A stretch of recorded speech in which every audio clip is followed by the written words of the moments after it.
नमस्ते विद्यार्थियों। आप सबका एमए उत्तरार्ध संस्कृत की कक्षा में पुनः स्वागत है। हम महाकवि विल्हण द्वारा विरचित विक्रमांक देव चरितम महाकाव्य के प्रथम सर्ग का 27वां श्लोक पढ़ने जा रहे हैं। यह श्लोक इस प्रकार है। लंकापते संकुचितम यशो यत् यत् कीर्ति पात्रम रघुराज पुत्रः स सर्व एवादिकवे प्रभावो न कोपनीया कवयः क्षितेन्द्रैः। यत् लंकापते, जो लंका के स्वामी है अर्थात रावण का भी। यशः कीर्ति, संकुचितम संकुचित हो गया, संकीर्ण हो गया, विनष्ट हो गया। लंका के स्वामी रावण का भी यश संकीर्ण हो गया है, संकुचित हो गया है, विनष्ट हो गया है, कम हो गया है। रघुराज पुत्र कीर्ति पात्रम, रघुवंश में उत्पन्न राजकुमार राम का कीर्ति पात्रम यशोभाजन यशस्वी हुए स सर्वः आदि कवेः एव प्रभावः, जो उनका यश हुआ वह केवल आदि कवि के प्रभाव से ही हुआ है। आदि कवि वाल्मीकि का ही प्रभाव है। क्षितेन्द्रिय कवयः न कोपनीया, इसलिए कवि कह रहे हैं कि राजाओं के द्वारा कविजनों पर क्रोध नहीं किया जाना चाहिए। यहाँ पे लंकापते समस्त पद है, इसका विग्रह होगा लंकायाः पति तस्य। रघुराजपुत्रः, रघो राजपुत्रः, यह विग्रह हुआ षष्ठी तत्पुरुष समास। क्षितेन्द्रैः, क्षितेः इंद्रास्तैः, षष्ठी तत्पुरुष समास है। कीर्ति पात्रम, कीर्ति नाम पात्रम तत्पुरुष समास। प्रभावो नः, प्रभावः धन नः होएगा।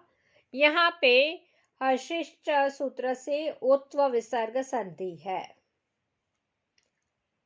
प्रभावः पद प्रसर्ग से भूसत्तायाम धातु से ज्ञ प्रत्यय करने पर और फिर विभक्ति कार्य हुआ तब बना कोपनिया।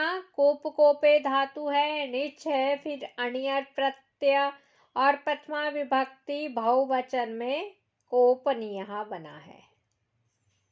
यहाँ पे काव्यलिंग तथा वृत्त्यानुप्रास एवं यत यत पदों की द्विरुक्ति होने से लाटानुप्रास भी अभिव्यक्त होता है। महाकवि विल्हण ने कवियों को सदैव ही प्रसन्न रखने हेतु राजाओं के प्रति निर्देश निर्गत किया है। राजाओं द्वारा कवियों का सदा सम्मान करते रहने रूप राज कर्तव्य की सूचना भी मिलती है। अब आगे हम 28वां श्लोक पढ़ने जा रहे हैं। यह श्लोक इस प्रकार से है।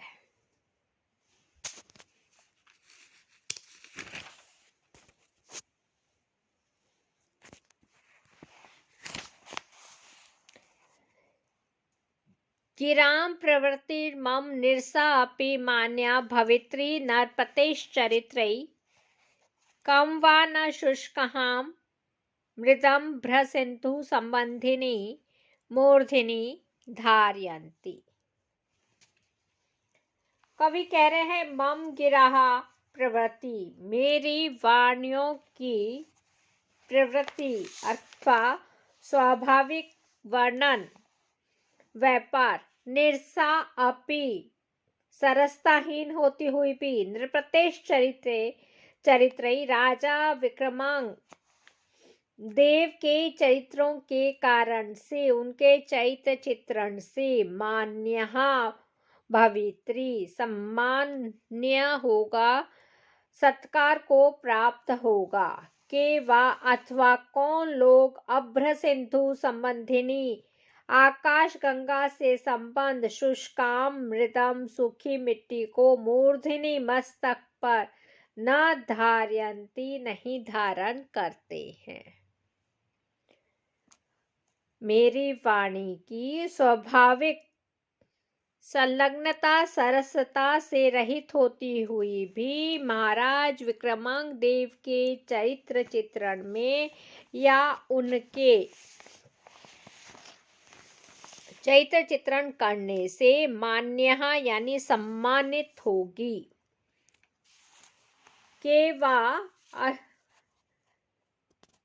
क्योंकि आकाश गंगा से संबंधित सूखी मिट्टी को कौन लोग अपने सिर पर धारण नहीं करते, अर्थात सभी लोग बड़े आदर के साथ उस गंगा की रज को पवित्र मानकर अपने सिर पर लगाते हैं।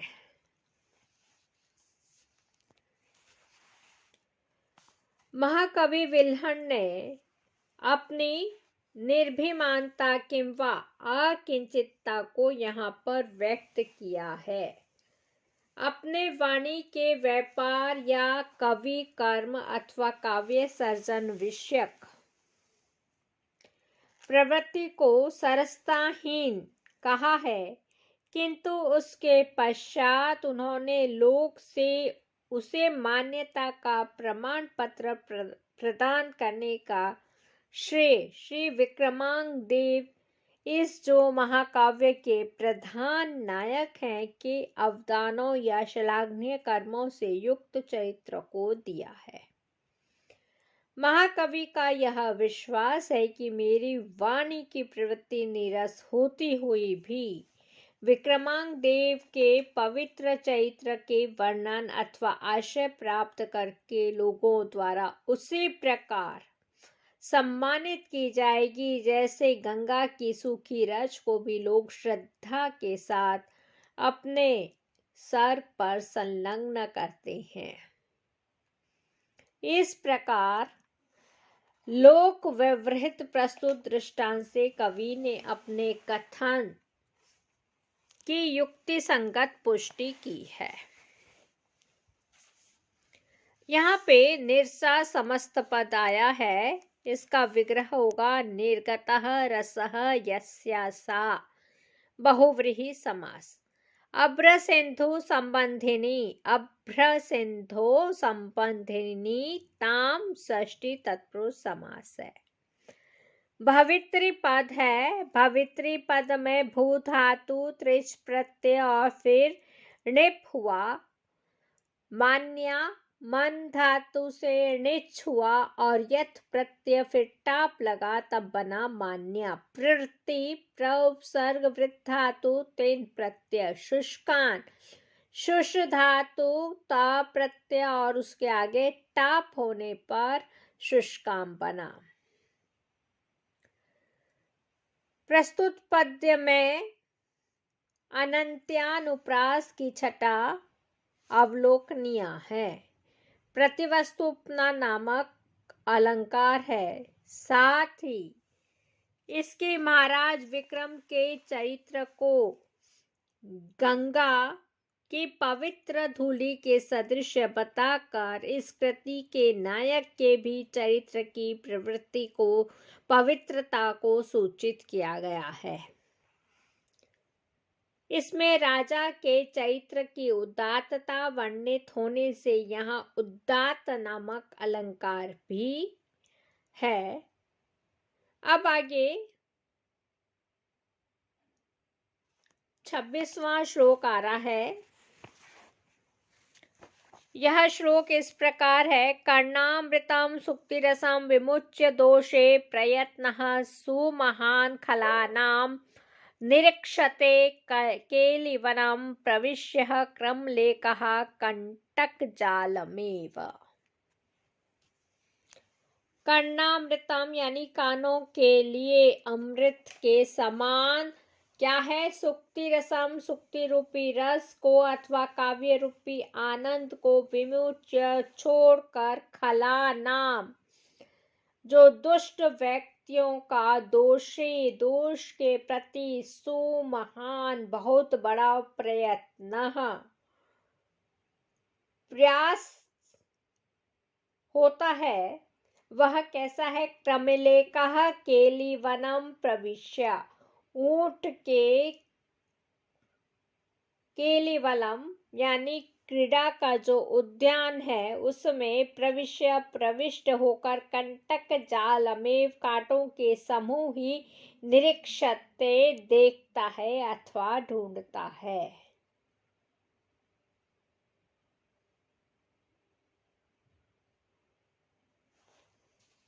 भावार्थ यह है कि यह काव्य का आनंद इतना भव्य एवं मनोज्ञ होता है जिसे प्राप्त करके ऐसा प्रतीत होता है कि प्रत्यक्षतः कानों में कोई मानो अमृत की ही वर्षा कर रहा हो।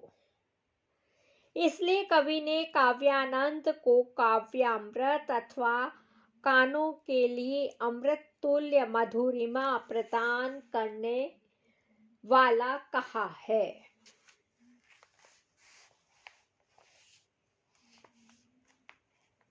ऐसे अमृत के सदृश मधुर सुक्तिपरक काव्य आनंद को भी छोड़कर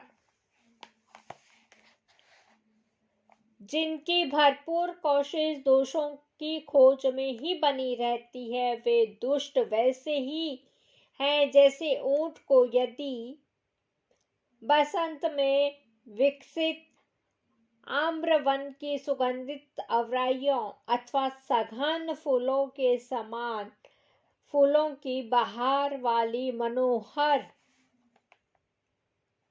पुष्य वाटिका या क्रीड़ोपवन में छोड़ दिया जाए तो वहां पर भी वह कांटों की झाड़ी ही ढूंढेगा। कर्णामृतम पद आया है। कर्णयो अमृतम षष्ठी तत्पुरुष समास सुक्तिरसम सुक्तेः रसः तम कंठतजालम कंठकानाम जालम षष्ठी तत्पुरुष समास। निरीक्षते निरुपसर्ग इक्ष धातु आत्मनि पद में बनता है निरीक्षते।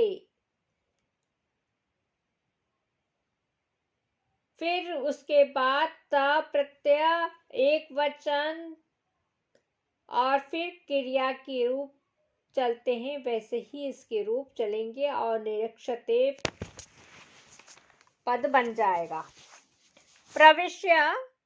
प्रविश्य में प्र उपसर्ग विष धातु लय प्रत्यय है।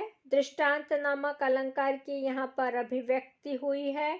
अनुप्रास अलंकार की अनुपम छटा है और नकार और ककार की भूरिशा आवृत्ति होने से वृत्त्यानुप्रास परिलक्षित होता है। दुर्जनों की मनोवृत्ति का यहाँ पर चित्रण प्रस्तुत किया गया है। आज हम यहीं पे समाप्त करते हैं, कल पुनः मिलेंगे, तब तक के लिए धन्यवाद।